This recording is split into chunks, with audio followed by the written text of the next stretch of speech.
Hello, welcome. In this video, we will see what simple linear regression is.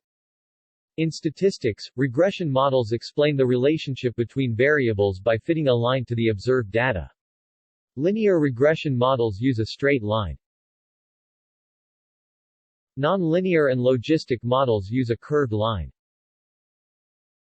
In simple linear regression, two quantitative variables are used to estimate the relationship. One variable is called predictor or independent variable and is usually referred to the x-axis.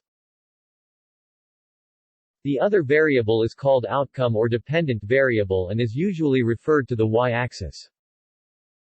Let's say we have the following simple house data set, and it consists of the size of the house in square feet and the price of the house.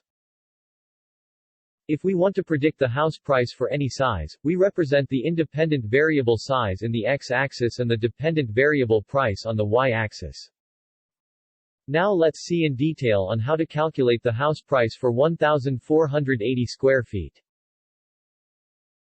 A simple scatter diagram using Python shows a relationship between the two variables.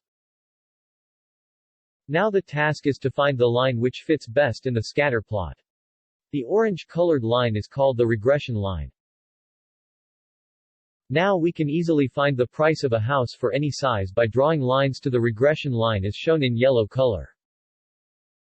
So the price of the house for 1,480 square feet is $329,047.33. Thank you. Please subscribe for more.